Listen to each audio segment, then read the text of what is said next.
Well, hey everybody, it's Dr. Drake 63 here again, down in the workshop. Today we're going to look at another Smith & Wesson unboxing. What the heck's going on? Did I buy stock in the company or what? Recently, picked up this 637 plus P 38 special, and really like that. Also recently, picked up this 38 special, which is an older one. It's the Chiefs special. It's also in 38, and as you might have seen, I've got a couple videos talking about these, talking about shooting plus P through this one. This one's rated for plus P. These are both what are called J-frame Smith & Wessons. Well, thing about it is I live in Minnesota. It gets really cold up here, and from an ammo standpoint, plus P out of a snub nose, even 38 plus P, kind of tends to be a little bit on the low end of the spectrum in terms of effectiveness through clothing, expansion, things like that. And but I've been in love with this J-frame. So what did I do? So I went out and got a J-frame in 357. And here she is. This is the Smith & Wesson Model 60. And what this is it's a J-frame, just like these guys. Now it looks a little bit bigger. And the reason is, whereas these are 1 7/8 inch barrels, this is about 2 1/8, so you got about a 1/4 inch more barrel going there.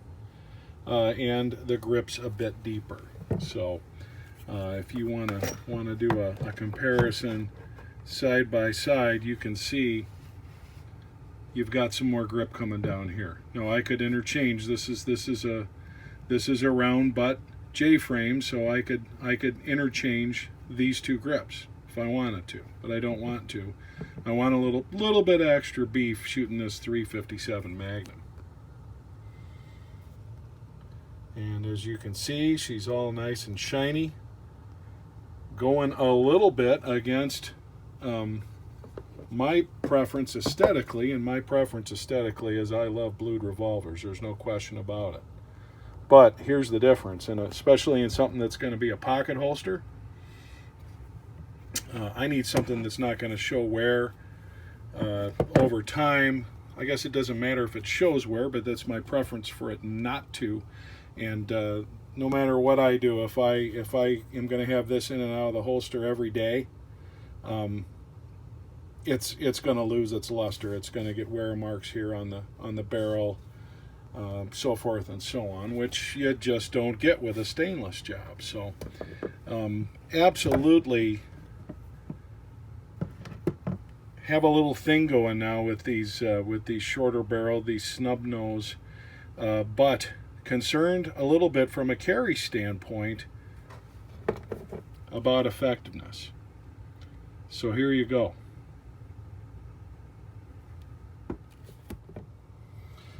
Now what you're looking at here is an everyday carry piece for me. That's the Glock 19. This one is the Generation 5.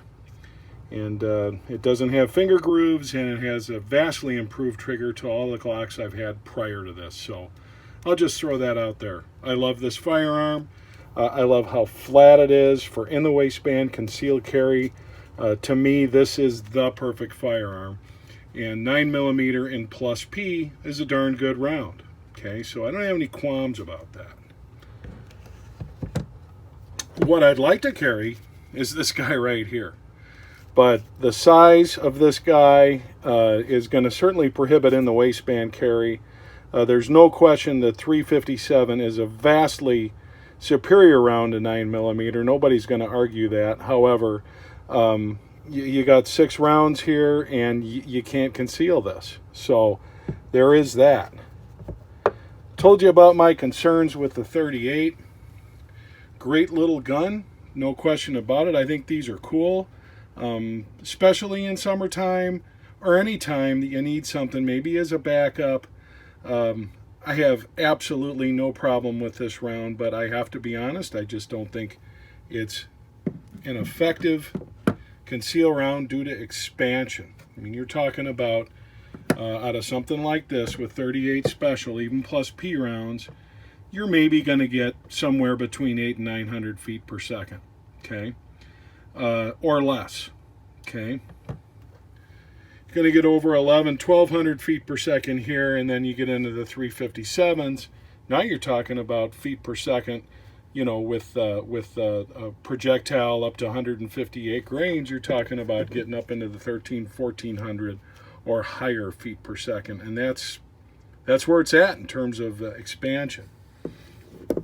So while I love these little snubbies, there's no question about it, and I think that there's a definite place for a 38 special plus P in everybody's concealed carry plan. I wanted to have something that was about the same size as that other J-frame pistol, or both other J-frame pistols, but something that was going to do the job in terms of breaking through barriers, something that's a penetrator, something that I don't have to wonder, gosh, is my ammo going to be enough to get through coats, to get through leather jackets, to, you know, help stop an intruder? And the answer to that is always shot placement. We've talked about that before, there's no question. But in addition to shot placement, we need to also have to be looking about the ability to defeat a set of ribs, the ability to defeat heavy winter clothing, and a round, like I said, that you don't have to worry about being on the borderline of not enough. And I'm a big fan of the 357, as you'll see looking at my other videos. Told you I'm a big fan of 357. I'm also a big fan of uniformity. I have several firearms that are 357. I have a lever action that's 357, cowboy action 6 shooters, 357/38. Of course, this guy right here, which to many people is the king of 357s in terms of all-around revolver. And now this guy, which again, what does this do for me that this guy doesn't? It packs a bigger punch. It packs, you know, roughly 400 to 500 feet per second more velocity, and that's a lot. That's not negligible. That's not arguing over 70 or 100 feet per second. You're talking about 50% more with similar or heavier grain bullets. So that's kind of a big deal. You don't have to worry about your expansion in that kind of scenario. Again, like I said, this is more utilitarian for me. This is not as pretty as a blued revolver to me. Now there's guys that are going to say, "Oh no, polish this thing up. It'll look just like nickel plated." And heck, I'm not here to argue that. But here's what this needs to do. This needs to be able to provide me with a quick loading alternative, and the speed loader, the same speed loaders that work on the 38s, work on this 5-shot J-frame. I do wish that you had a firing pin on the hammer like the older versions, and that's just not going to happen anymore, and I don't want an older version. I do wish it didn't have this safety, okay? And I know there's guys talking about, hey, you can take them out, you can do this, you can do that.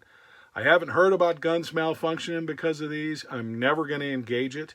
It's never going to be turned on. Maybe we'll look into that someday. But this is a very concealable size firearm. There's no question about it. No question about it. And it will fit nicely in a pocket holster like this. Covers the hammer and the, as well as the trigger completely. Okay. In addition, this fits the exact same holster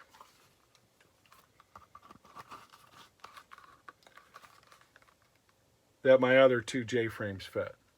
So you gotta like that. The ability to not have to go out and buy a bunch of new equipment in order to make a firearm work. Other thing I wanted to show you is take a look at this trigger.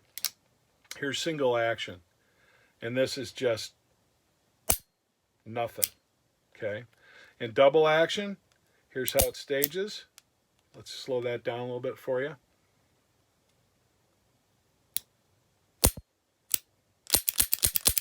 So a deliberate trigger, but an easy trigger. I looked real hard at the Ruger LCR series. I looked real hard at it for a couple of reasons. It's lightweight. It's a well-reviewed gun. There are two main reasons why I selected this and paid more, and it wasn't because of the Smith & Wesson name. There's two reasons.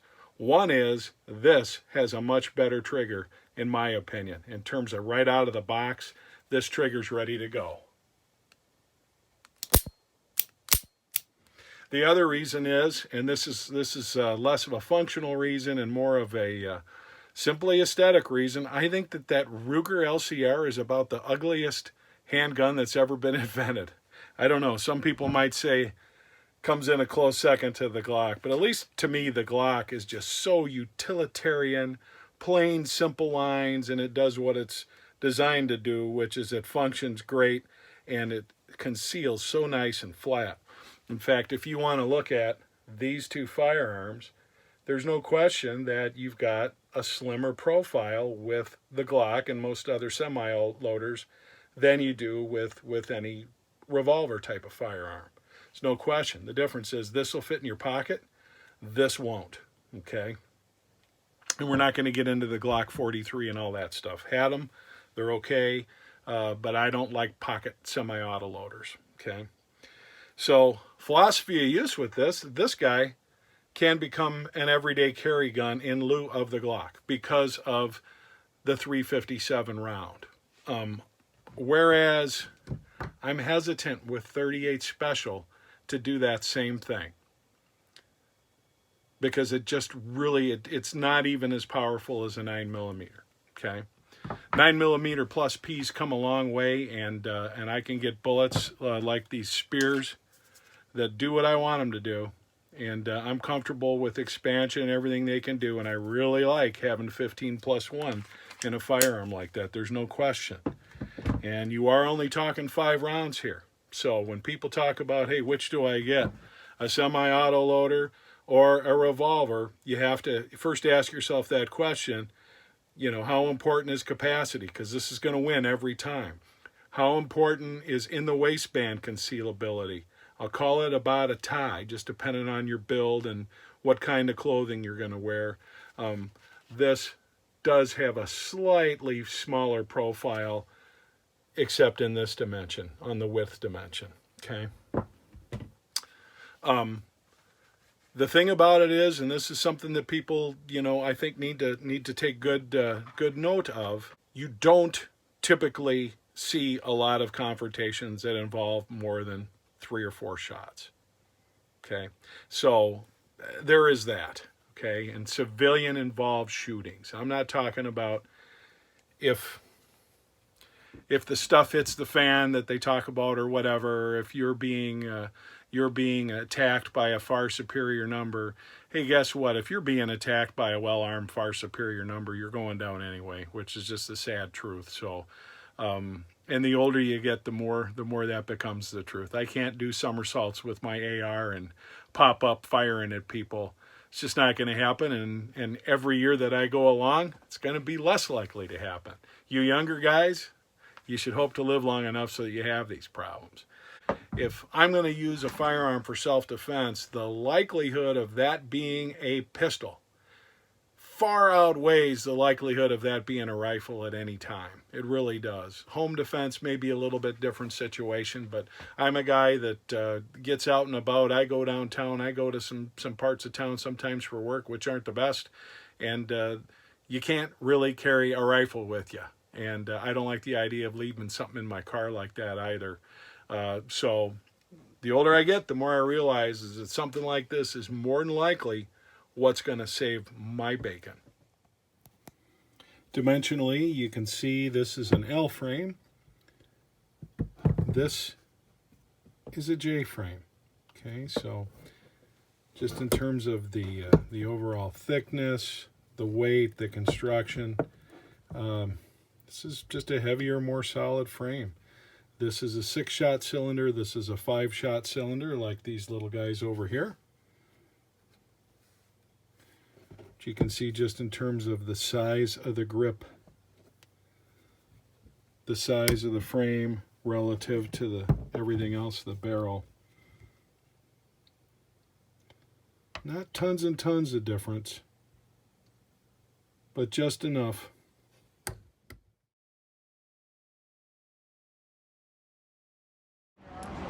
Okay, so here's my first shots. We're going to be using here American Eagle 158 grain. This is a jacketed soft point round, and here go with my first shots. And surprise, surprise, this thing has considerable more kick to it than shooting the 38 specials, without a doubt. But it's definitely nothing that you can't control. So. Here I'm getting my first few shots in, and using this in single action at first. Going to look at some results here. This is with MagTech 357. This is with the PMC. You can see both of those off to the left a little bit, and up top here, this is actually using 125 grain Federal jacketed soft point. Those grouped real well, but again, off to the left. Also want to practice shooting this in a one-hand kind of scenario, and I always do that with any firearm. I feel, especially in a self-defense role, you need to be able to shoot with both hands. You need to be able to shoot with two hands. You need to be able to shoot in lots of different ways, because you just don't know what situation you're going to find yourself in. You can see here that by shooting one-handed, that I corrected that off to the left scenario. So obviously it's a right-eye dominant thing. Here now I'm shooting with my left hand. Now, I'm about the most right-handed guy you will ever meet. So something like this is not too easy for me. You see that the recoil pushes this gun far to the right with me with every shot, and probably something I need to practice more, without a doubt.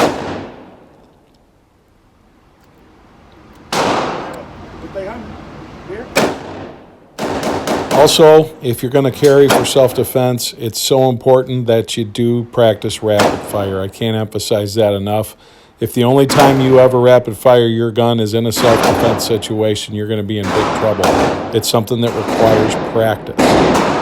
Here, for purposes of comparison, we're going to knock off 10 shots with the Glock 19, and as you can see, I can shoot that a lot quicker, and could have shot 15 that way. Here, doing the same thing, again, with the Model 60.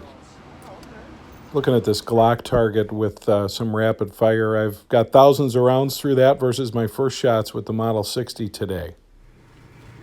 Now, when making comparisons about accuracy between these two firearms, you got to be fair about a couple things. Number one, you look at the sight radius is quite a bit longer on this Glock than it is on the Smith & Wesson. Not only that, there are pronounced sights, which are very easy to acquire. They're tall, so forth and so on. Whereas this, being more of a pocket pistol, has no raised back sights. It's this gutter that goes from the top of the frame to the front of the frame, and so your sight picture is quite a bit less.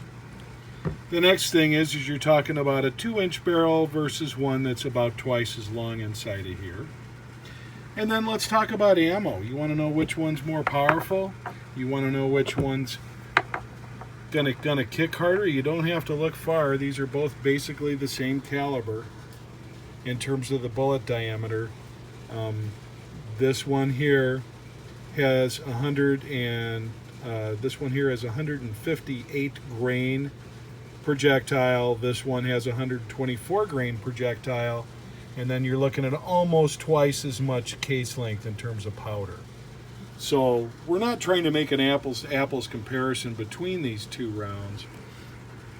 Merely just trying to point out that if this is an easier gun to shoot more accurately than this one, there's a reason for that. And I'll put my money on longer barrel revolvers with an actual raised adjustable sight any day versus any semi-auto, so that's not really an issue here. The other thing, big difference from a self-defense perspective, here's your load when you're talking about this Smith & Wesson revolver. It's 5 shots. When you're talking about this Glock 19, you're talking about 15 plus 1 in the chamber. So 16 versus 5. Okay, that's a factor of over 3 times as many. So again, I'm not making a case for carrying this instead of my Glock. It is a more powerful handgun, there's no question about it, and it's not a bad thing to have on you if you need it. I again see it in a backup roll, or in those cases where I can't carry the fuller, bigger sized pistol like the Glock. So what did we learn today? Well, we learned that the Model 60 is a really cool little shooter, and it packs a lot of punch. We learned that it has a little bit more recoil shooting .357 versus even hot-loaded .38 specials out of the other J-frame models, which is expected, and there's a real nice grip that's installed to kind of account for that. When I set up and aim that exactly like I aim most of my other firearms, I go way to the left. But I also learned that a lot of that's probably short sight radius and a pretty significant amount of gap in the rear sight, which is allowing me to overcompensate with my right eye dominance. Point is, I don't believe the firearm really shoots to the left. I think I shoot it to the left unless I make the proper setup with it. Without a doubt, if I'm in trouble and I need to grab a firearm and put down a threat, especially multiple threats, I'm gonna want that Glock 19, guys. It's what I shoot the best. It's what handles over 3 times as much ammunition as this .357. But this .357, especially in a close range situation, is just gonna flat out put down what you're shooting at. Those rounds are just so powerful. So we shot several different kinds of ammo today, and we saw consistency in our results. Also, when we kind of figured out our setup with that firearm, we saw that we weren't going to the left, so that was kind of interesting. Surprise kick, first few shots, but after that it was all good to go, and I was comfortable shooting it. And I think I shot something like 220 rounds in that today. So I've had other snub noses in the past. The EAA Windicator comes to mind, where you couldn't even think about doing it. It just hurt your hand. Whereas this one, is it as comfortable as shooting a semi-auto pistol? Is it as comfortable as shooting the Smith & Wesson 586 and .357? Well, no. It weighs significantly less. It's a shorter barrel, doesn't have that full length lug and all that kind of stuff. So it's really an apples to apples comparison, but it's a snub nose that packs a wallop, and that's what it's for. It's a self-defense firearm that I'd feel comfortable with in either a primary or backup role, and really enjoying it. Another J-frame by Smith & Wesson. This is DR Drake thanking you for watching, and hope that you have a great day. Remember, support the NRA.